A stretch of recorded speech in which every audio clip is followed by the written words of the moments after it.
Have you ever wondered what truly makes people happy? Is it a bigger house, a faster car, or that next big promotion?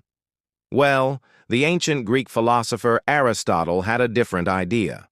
Over 2,000 years ago, he said, "Happiness depends upon ourselves." And you know what? Modern psychology is finally catching up to him, and the findings are pretty amazing. Let's dive into the psychology of happiness. It's not about what happens to us, but how we react to what happens to us. Think about it. Two people can experience the exact same event, say a rainy day. One person might grumble, seeing it as a gloomy inconvenience that ruins their plans. The other might see it as the perfect excuse to curl up with a good book and a warm drink. Same rain, completely different experiences of happiness. That's the power of our perspective. So what's the secret sauce? Psychologists often talk about a happiness set point. It's like a default level of happiness we each have, partly determined by our genetics. But, and this is the crucial part, it's only about 50% of the story. A small portion, maybe 10%, is related to our life circumstances, our job, our health, our income. The remaining 40%, that's entirely up to us. It comes from our intentional activities, our daily habits, and our mindset. 40% is a huge chunk of happiness that we have direct control over. One of the most powerful tools in our happiness toolkit is gratitude. It sounds simple, but actively practicing gratitude can literally rewire our brains. When we consciously focus on what we're thankful for, we train our minds to scan for the positive instead of dwelling on the negative. Try this tonight. Before you go to sleep, think of 3 specific things that went well today and why.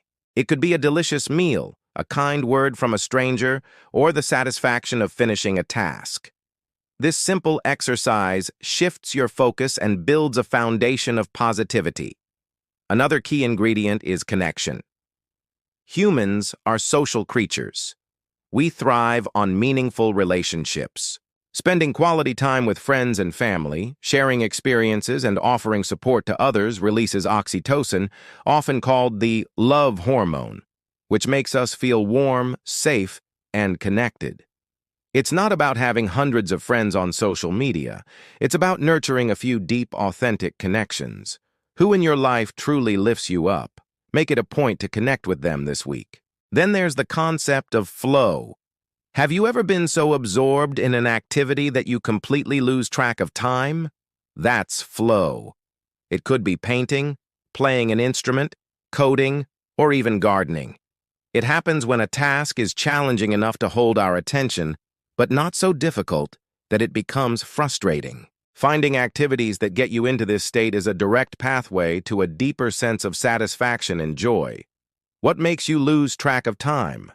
Do more of that. Finally, let's not forget purpose. Living a life that feels meaningful is a cornerstone of lasting happiness. This doesn't mean you have to go out and save the world. Purpose can be found in small, everyday actions. Being a good parent, helping a neighbor, excelling at your work, or volunteering for a cause you care about. It's about feeling like you're part of something bigger than yourself. So, as Aristotle wisely pointed out, happiness really does depend on ourselves. It's not a destination we arrive at, but a skill we can cultivate every single day through gratitude, connection, flow, and purpose. It's an active choice. So what choice will you make today to build your own happiness? Thanks for watching. If you found this helpful, please give this video a thumbs up and don't forget to subscribe for more insights on living a better, happier life. See you in the next one.